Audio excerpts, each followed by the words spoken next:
I flew in for my daughter's wedding, paid for my seat, the gifts, and the family hotel. But at the airport, she said, "Stay out of sight. You don't match the aesthetic." So I stepped aside and took back my all money. I stepped into Logan Airport with my carry-on dragging behind me like a ghost of the past, crammed with everything I thought mattered: my wedding dress, folded with care inside lavender-trimmed cloth; the silk nightgown I had bought for the bride's suite; the handmade quilt I stitched with my trembling hands; my grandmother's antique engagement ring nestled in a velvet pouch; and enough cash to cover every expense: hotel rooms, floral arrangements, limousines, a champagne tower, a reception hall draped in satin. Every stitch, every cent, every bead in that suitcase had been intended to show my daughter that love endures. My heart squeezed with nervous anticipation as I approached security until Madison stepped in my path, chest puffed, her voice sharp enough to cut through the crowd. "You disgusting old hag, get out of my way. You make me look cheap," she snapped, eyes wide and cold. She leaned close enough for every traveler in line to hear her next words. "I am doing you a favor letting you attend. If you want to exist in this wedding, get a job, ring trays, drink service, that is all you are worth." A snort of laughter echoed from behind me, and I dared to glance over my shoulder. There stood the groom's sister, champagne in her hand, lips curled in amusement as she said, "We told her not to bring the help, but she refused to listen. You look the part of the help, that's all you could hope for."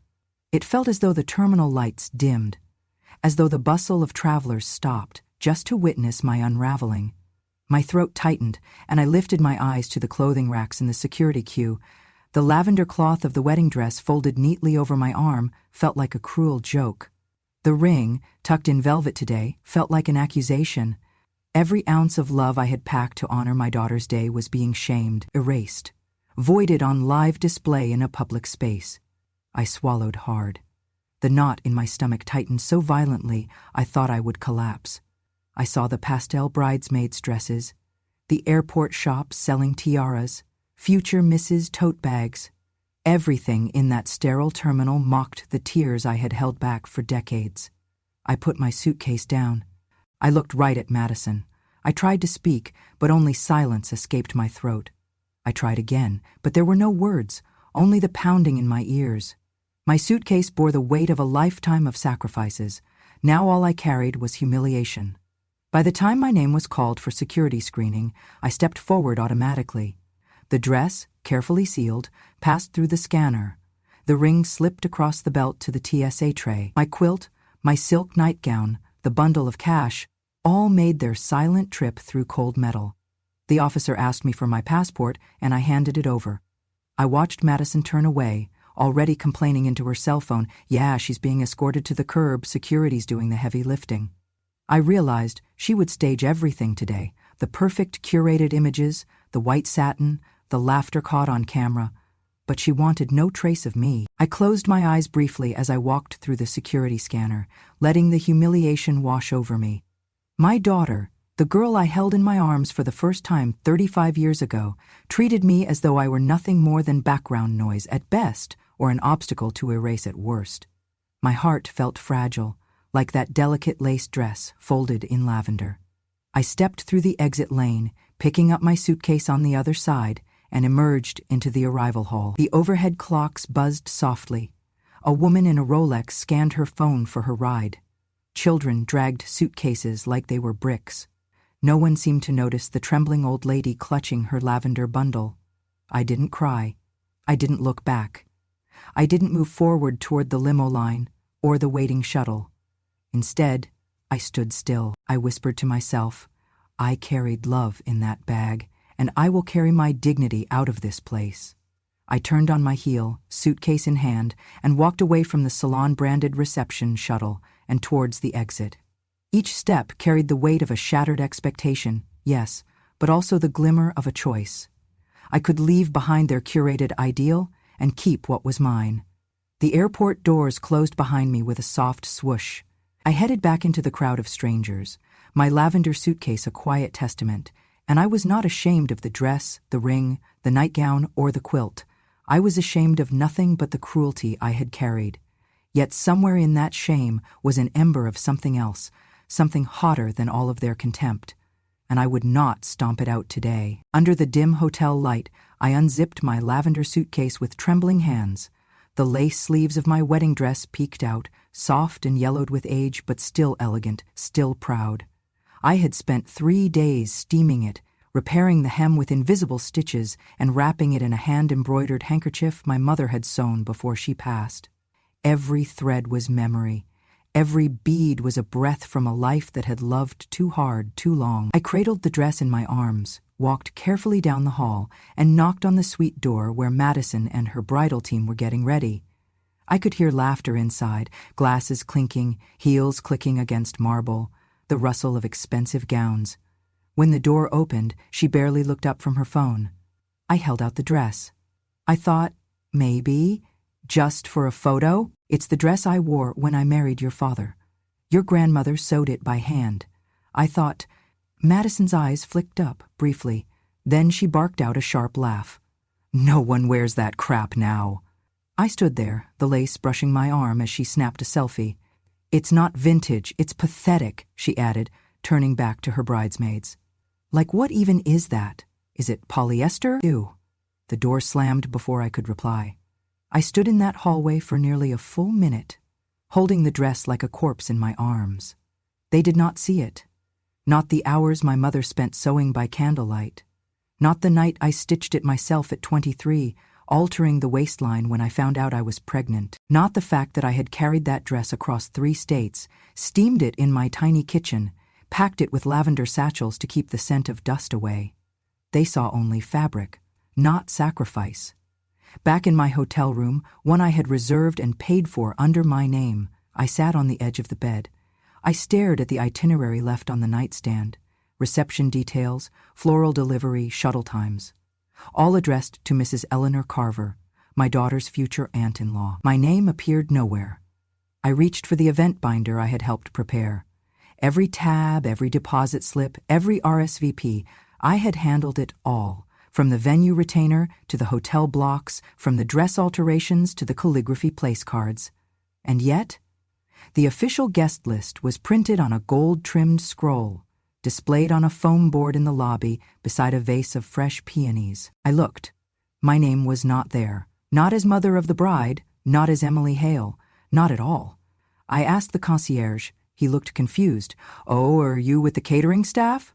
No, I said, voice catching. I'm the bride's mother. He blinked. Oh, that was all. Oh, I returned to my room and opened the envelope I had kept at the bottom of my bag. The invoice for the venue, the floral deposit receipt, the transportation wire confirmation. All paid in full. All by me. And yet, my room key didn't even work for the bridal floor. I had to be buzzed in, twice. Later, when I tried to enter the ballroom to preview the rehearsal dinner seating, a young coordinator stopped me. VIP family only, she said. I am family. I'm sorry, you're not on the list. I looked down at my hands, the same hands that sewed Madison's Halloween costumes, packed her lunchboxes, wrote notes in her textbooks, the same hands that had wired $18,000, 0 cents, 2 weeks ago when the florist claimed the tulips had to be flown in from Holland. Now, those hands were not enough to earn me a seat. I stood in the corridor and watched as Eleanor, her soon-to-be aunt by marriage, glided in, wearing a champagne satin gown. People clapped. She smiled. Someone whispered, she's basically her second mother. I had never heard a phrase so sharp. Not a dagger, but a dismemberment.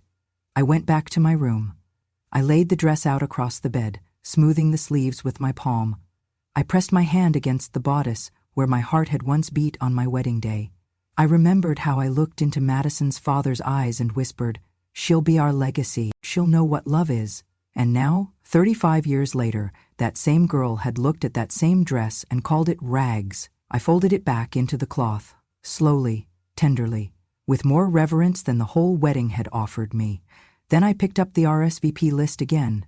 I scanned the names, hundreds of them. I found the line for benefactor. It listed Eleanor Carver and family. I found the floral sponsor event proudly underwritten by the Carver Hale Foundation. That foundation had been formed using my maiden name combined with Eleanor's, without my knowledge, without my consent.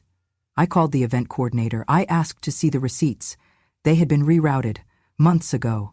All future confirmations sent to Eleanor's office email. I sat in silence, my hands trembling. It was not just exclusion, it was erasure. They had planned this, quietly, carefully. Let me pay, but take no credit. Let me sew, but never sit. Let me give, but never be seen. The dress sat on the bed, its sleeves curled like reaching arms. I stared at it for a long time, and then I whispered, I was never invited, was I? Not truly. I had been tolerated, temporarily useful, a relic of obligation, not celebration, and that realization, silent, sharp, unspeakable, cut deeper than any insult at the airport, because it was not said aloud. It was designed, and it worked. I followed the soft hum of voices and clinking champagne glasses down the plush, carpeted corridor of the grand reception hall. I felt like a ghost in a home I built with my own hands, each step echoing with memories I had hoped would be honored today. The door stood slightly ajar, and through it I glimpsed the banquet tables, draped in pale blush linens, each place setting meticulously arranged with monogrammed napkins and gleaming silverware. The florist's scent, peonies, ranunculus, and garden roses, floated in the air, masking the sterile scent of polished marble. A server brushed past me and glanced at my lavender suitcase, still draped with the lace gown I had offered moments ago. He tilted his head and said quietly, as if sharing some inside secret, "You part of the catering crew, ma'am? We're overstaffed today." I swallowed, nodded, and forced a polite smile, though my heart shattered with every syllable. "Just finding my seat," I whispered. He nodded and pointed down the hallway toward a door marked Event Staff Entrance. I turned away and sat on a velvet bench outside the ballroom's gilded doors. From here I could hear them, the low hum of conversation, then the laughter, sharp, practiced hardwood floor laughter, the glint of her voice rising above the others. I closed my eyes, trying to reconcile decades of sacrifice with the stranger my daughter had become. This was the hall I had reserved, with deposits wired weeks ago. This was the room I had planned, where I once dreamed I would walk her down an aisle of her own choosing. Now, that vision stung like broken glass. The realization that I had paid for every inch of this place and that I was unwelcome inside made my breath catch in my throat. I looked down at my hands. These were the hands that washed dishes so she could afford piano lessons, that folded school uniforms in the early mornings, that planted tomatoes and sunflowers in our backyard so I could say we had a garden. These same hands had wired the payment to the venue. These hands had held her tight after her first heartbreak, and these hands had acted as my own best friends as I buried my husband and rebuilt my life. But today those hands meant nothing. I sighed and fumbled with the suitcase's handle, delicate, antiquated, weighted with regret. I stared at the ornate ballroom doors. People passed me, trolleys rolling past, shadows on the other side of frosted glass. I imagined the photographs being taken, the toasts being given, the embraces in satin gowns and shiny tuxedos. I thought of the dress I had offered, a relic of a life she once valued. But she had called it crap. She had told the bridesmaids to laugh when I showed them my hand-sewn lace. I remembered the flush of shame around that buffet edge, the flush now embedded in my heart. One of the servers began rearranging chairs near me. I walked past him, pretending to head toward my assigned seat, though I had no aisle, no table number. The digital nameboard flashed, reserved to Hale Carver Foundation, hers and the interloper aunt. My name did not appear. I kept walking, stopping at an alcove with a small drink cart. There was a table glimmering with crystal water glasses and ice, untouched by bridesmaids. I poured a glass of water and held it, pretending to refresh myself. I allowed a single tequila lime salted tear to run down my cheek. No one noticed. Then I heard it, the laughter, high and metallic, more echo than warmth, and there she was at the head table. Madison, beaming over the crowd, radiant in a custom gown made for red carpets, not solemn family vows. She nodded at me once, but her gaze slid to someone else before I could respond. It was as though she had scanned the room and registered me as an afterthought, like furniture that didn't match. "She showed up," Madame Bridesmaid said to her friend next to her, loud enough for me to hear it at some 10 feet away. "But she's stayed where she's told, sweet." I swallowed the sour taste in my mouth and forced a small nod. The photographer appeared at my elbow and asked, "Please, ma'am, could you step out of the shot?" I shook my head. He frowned, stepped back, jostling his assistant with the camera bag between them. He whispered, "VIP entrance only." I gave him a slight nod and moved further along the wall. No one asked if I was okay. No one slipped me a glass of wine. No one introduced me as the person paying for this room, the linens, the very air they were breathing today. I studied the exquisite floral arrangement at the center of each table, how delicate the petals, how precise the foam underneath, how just one dropped bloom would ruin the effect.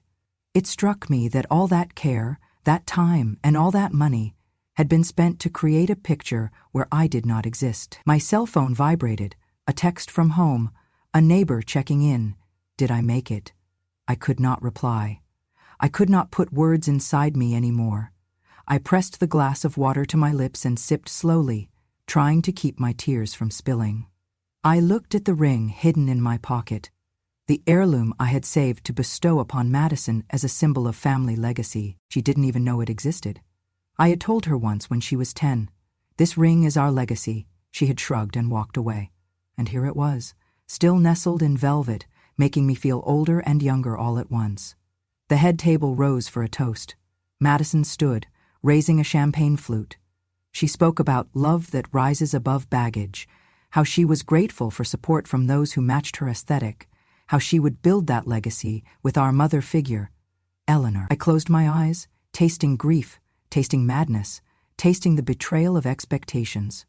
I stood slowly, brushed my hand over my dress. If anyone saw me, they saw a small, dignified woman.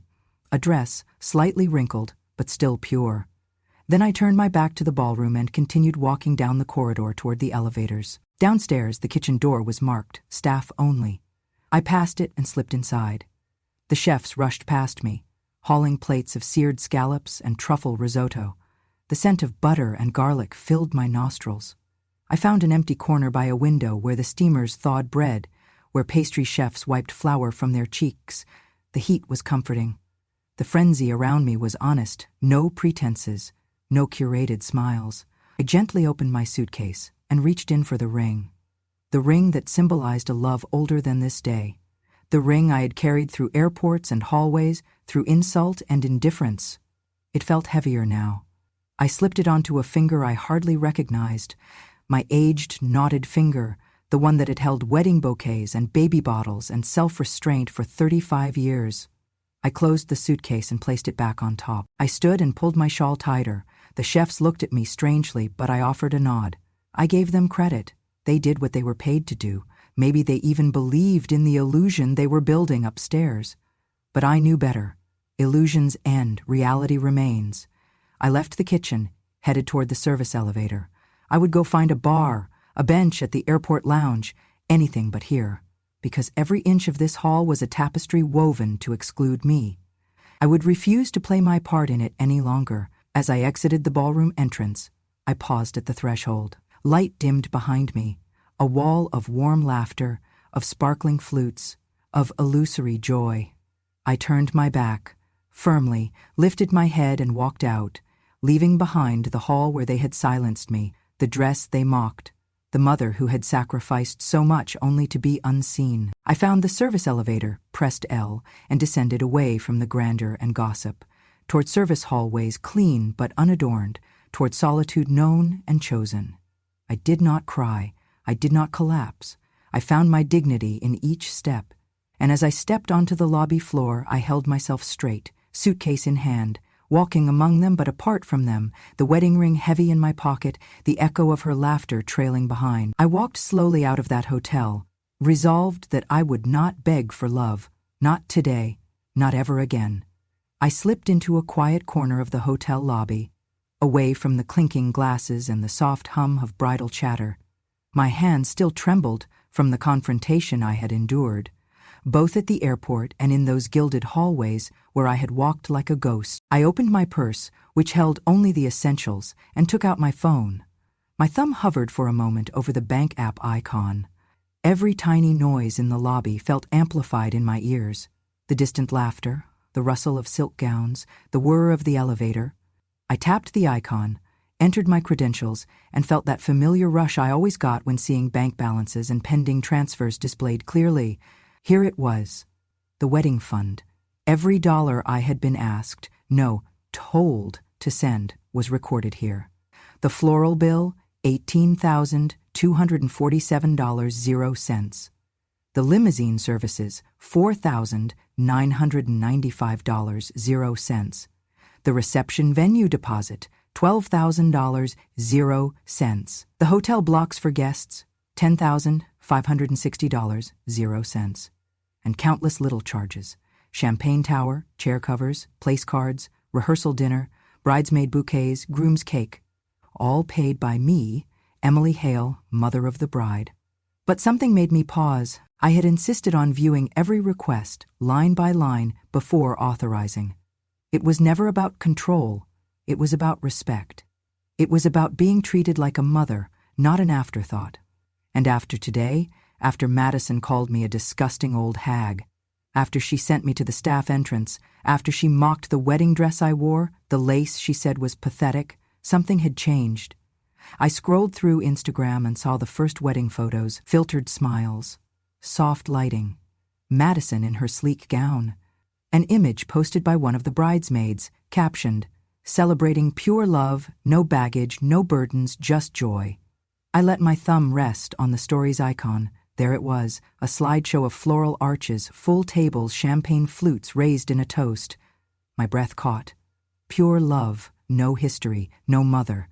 I felt anger, hurt, rage, and then clarity. I tapped the first payment request, the florist. I hit cancel, transfer.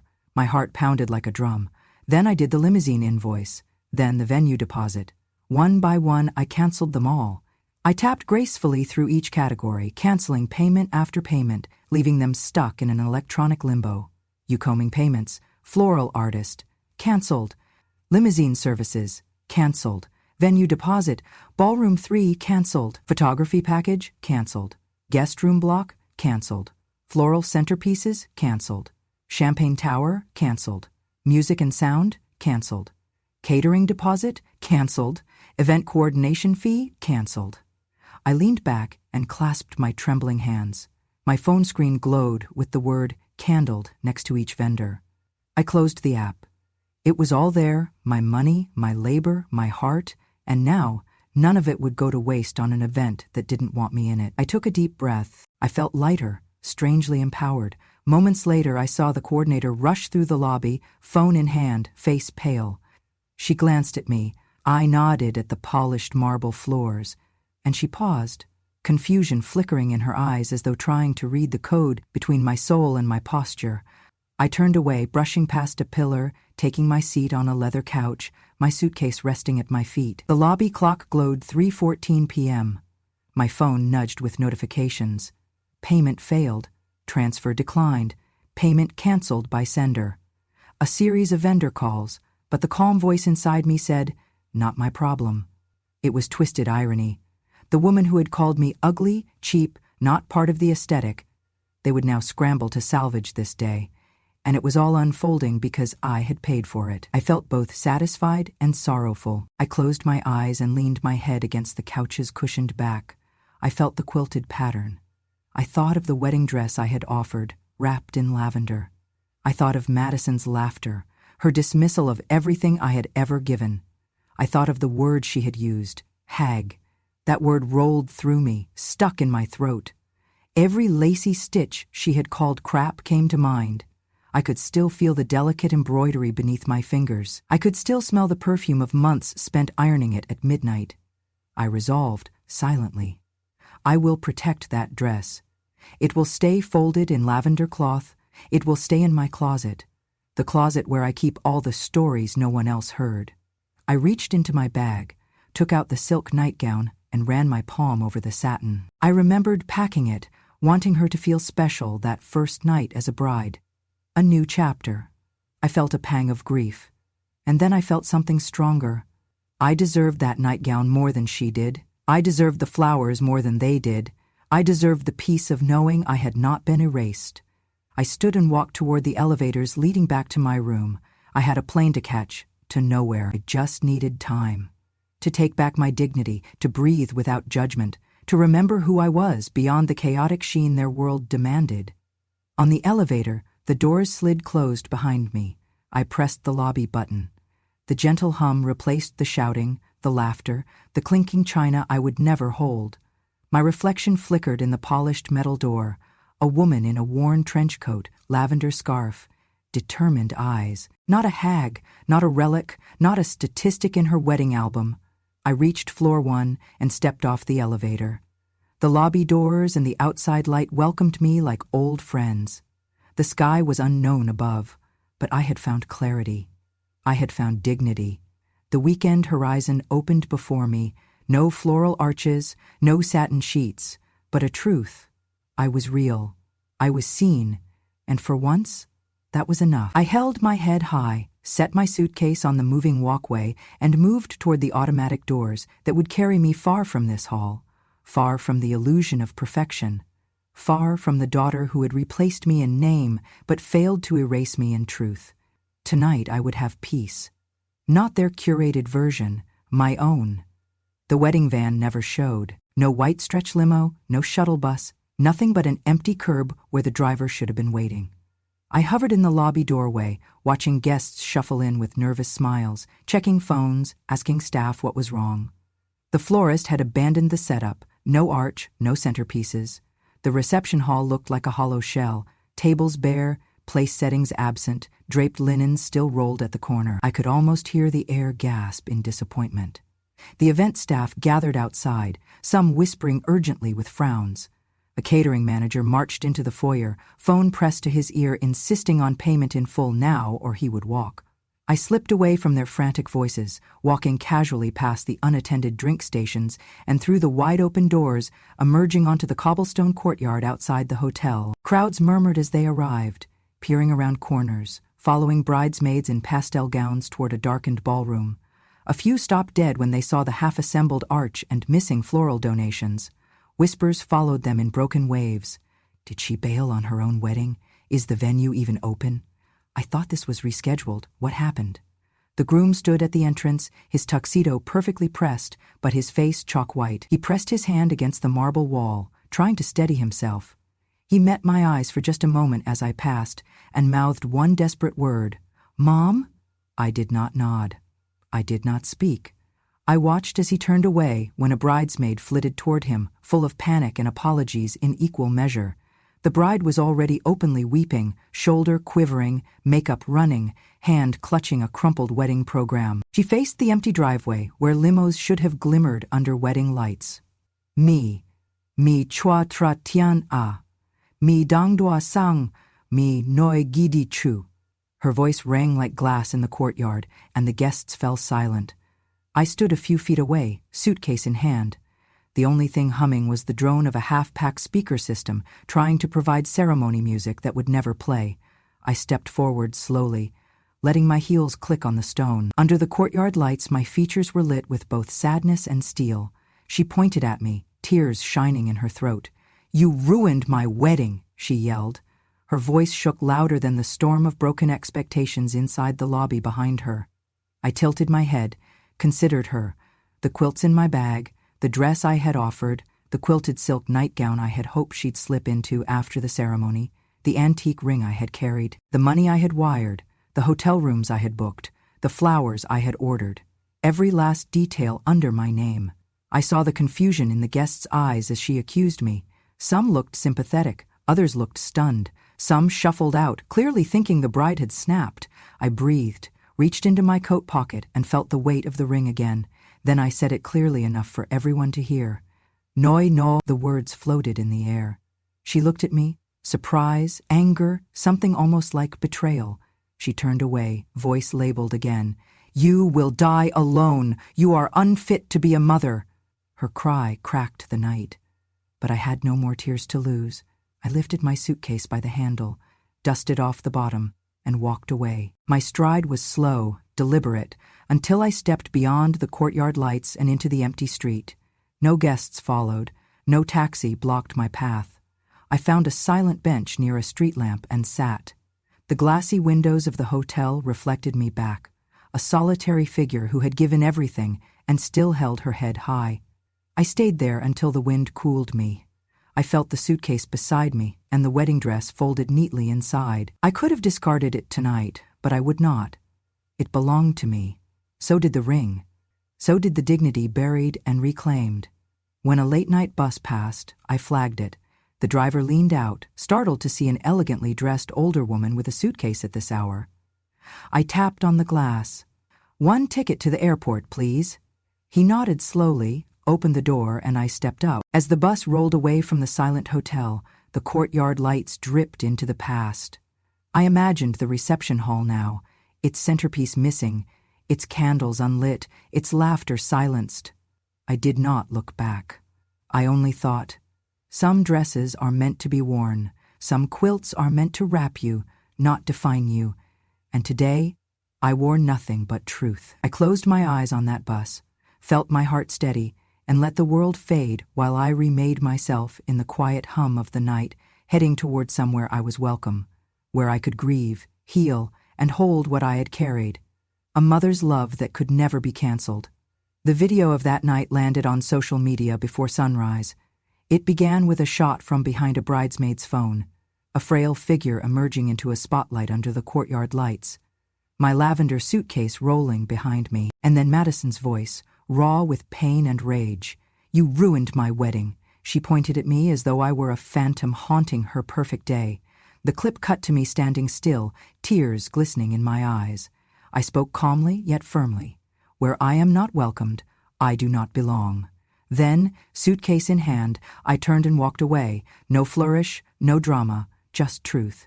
The title went up 10 minutes later. She canceled her own wedding because her mother canceled her forgiveness. It caught like wildfire. On Twitter, outraged viewers debated, who raises a daughter who pays for her own mother, then begs forgiveness? Mother's money, mother's heartbreak, this one hurts. Reddit thread titles exploded. Mother funded every inch, got told to leave when the bride writes off her actual mother. Imagine paying for your wedding and getting ghosted. This is the modern motherhood crisis. Fashion collaborators? Ghosted. The couture dress sponsor withdrew support. The wedding planners company removed the event from its portfolio.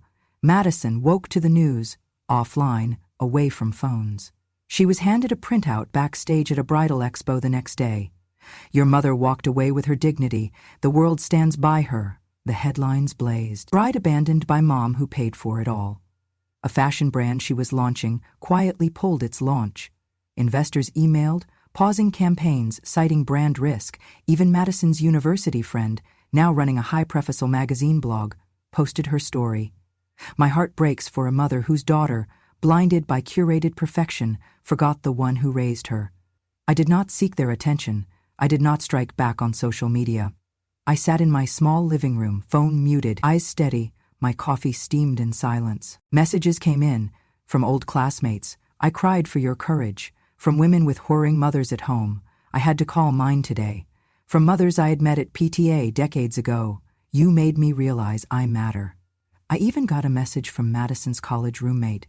She said, "I never saw her like that before. My mother..." That one struck me deepest. I was looking for justice. I was looking for acknowledgement. And here it was, strangers calling me Mother of the Year.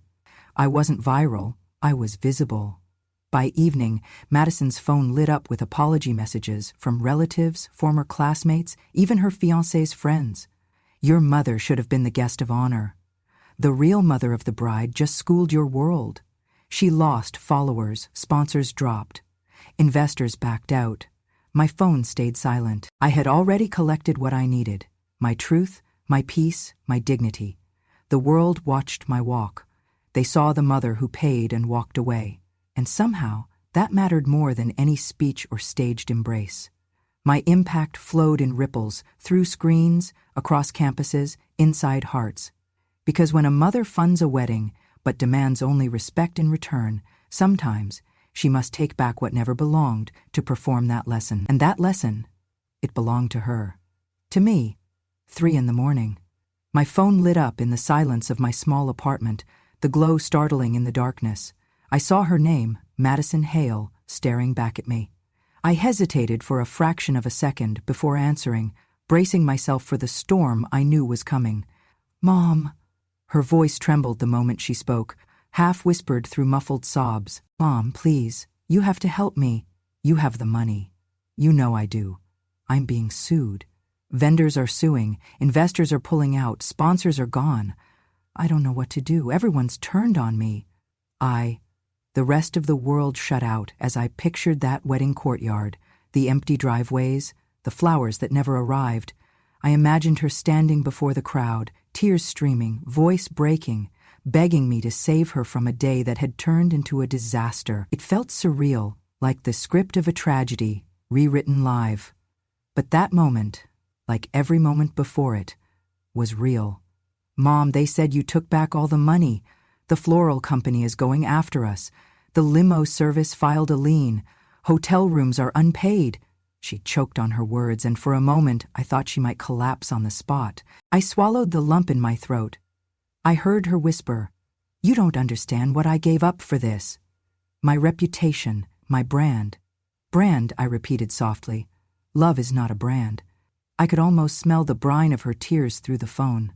"Mom," she pleaded, voice small again, almost like a frightened child. "Mom, please." I walked to the window and looked out at the little orange tree I had planted 2 years ago. It had grown from the seed I planted the night the suitcase burst open on her wedding day. The tree was blooming with small buds, even in the early spring morning. Dragging that suitcase, feeling the horizon shrink behind me, I planted that seed to remind myself that life grows, even from seeds of betrayal. I rested my palm against the glass, feeling the rough bark of the plant in my memory, and finally I spoke, each word deliberate. "Madison, when I gave you money, I expected love, respect, not silence, not shame. You shut me out, on television, in your vows, in your heart. You curated a wedding without me, painted it perfect, and mocked everything I stood for." Her sobs rattled through the phone again. "I saved every penny for this day," she said, through quivering breaths.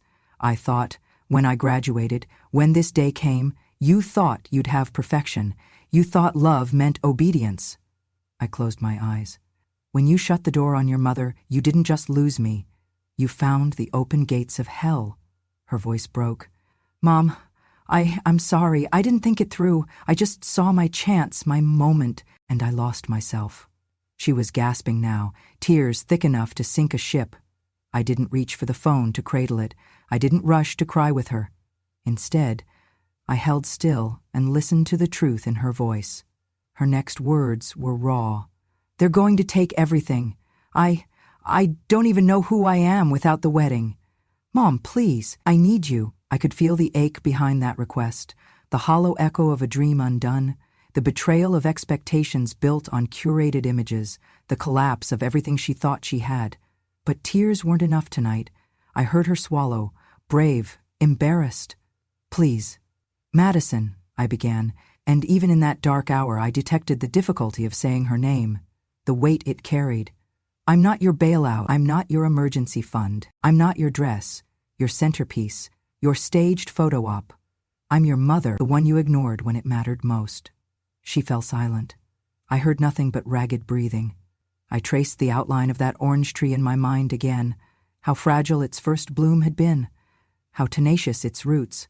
I thought of the suitcase I had carried away, still buried in the garage under a stack of old quilts, and of the dress wrapped in lavender cloth that now hung quietly in my closet.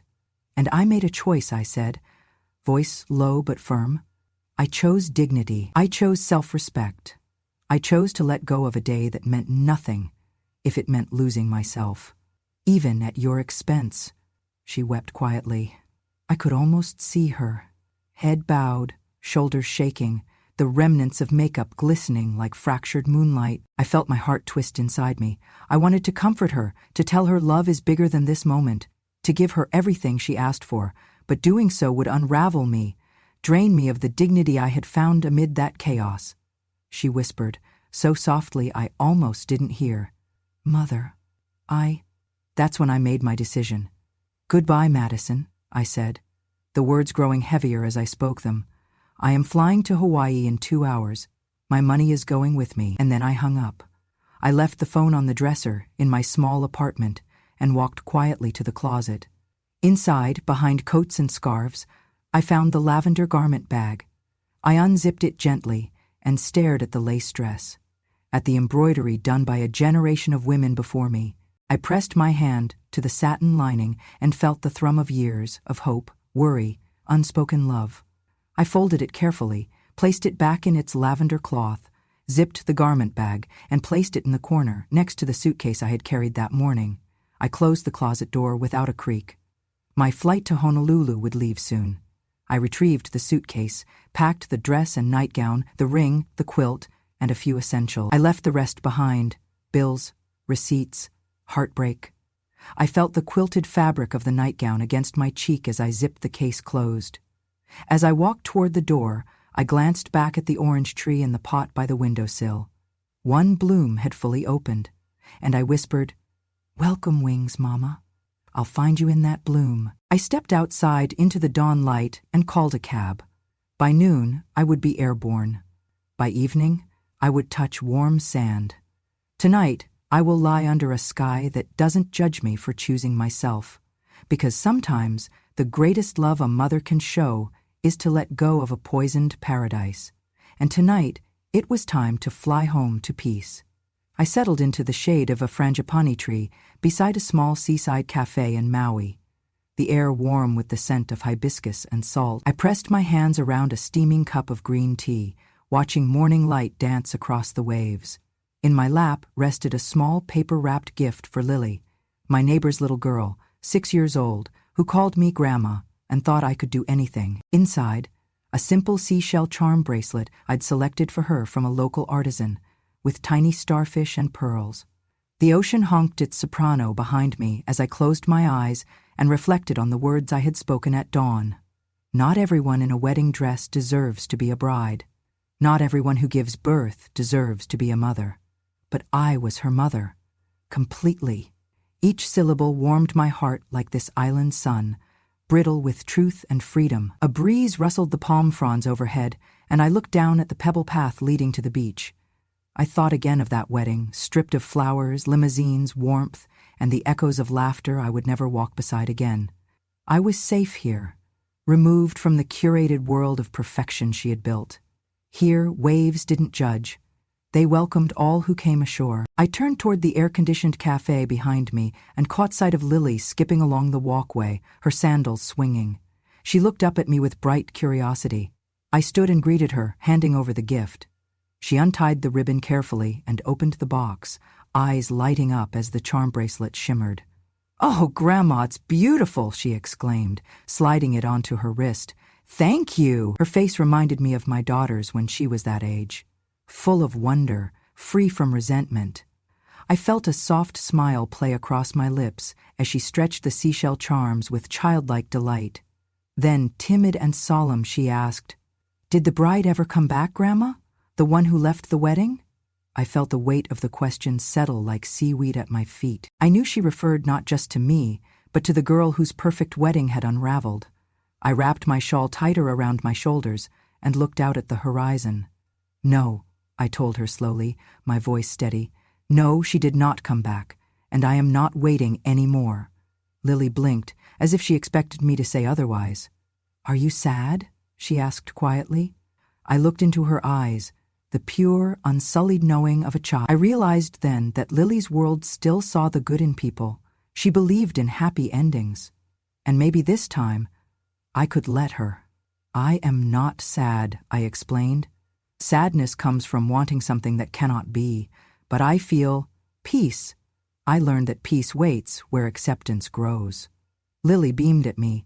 "Can I go swim?" she asked, glancing excitedly toward the water. I nodded. "Yes, but don't go too far. Wave if you need me." She gave me a quick hug and ran toward the shoreline, her laughter mingling with drifting ukulele strings from a nearby musician. I sipped my tea slowly, letting the warmth fill me. The chair beneath me was comfortable. So was the silence. In that stillness, I reflected on the life I had before the wedding, the years of working 2 jobs, raising my daughter alone after her father passed, the quilts, dresses, meals, missed nights of sleep.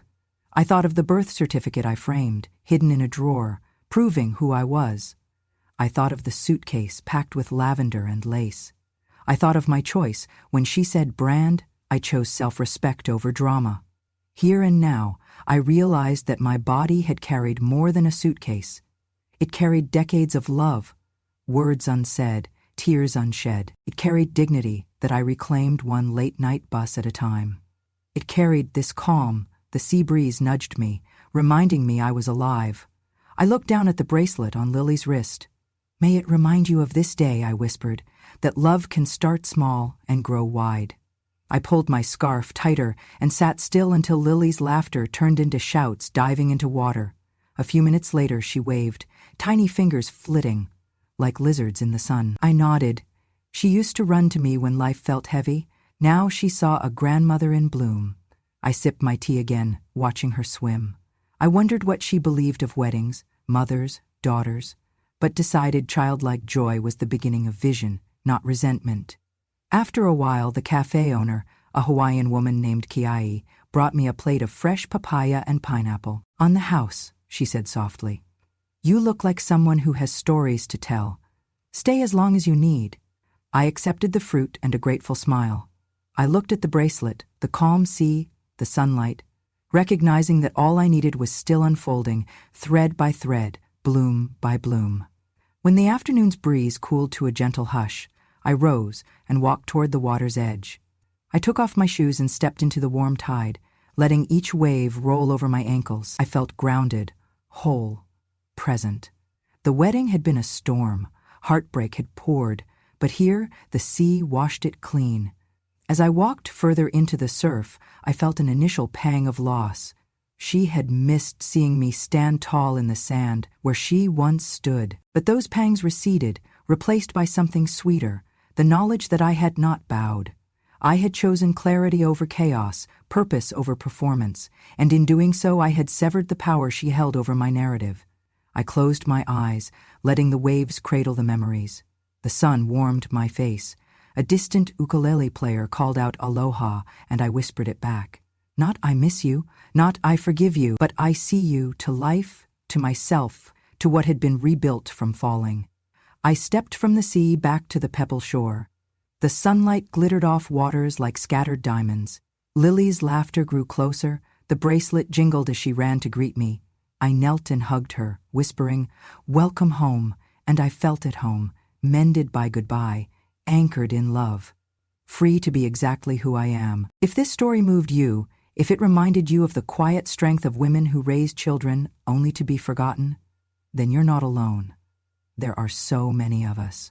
Mothers who gave everything, grandmothers who were laughed at, women who were told they were too old, too plain, too much of a burden. But we remember, and now we speak. If you want more stories like this, true stories from the quietest women in the room, subscribe to Grandma True because revenge has no expiration date, and sometimes the softest goodbye is the loudest justice of all. Subscribe now, share this story, and never forget, when a grandma speaks, the world finally listens.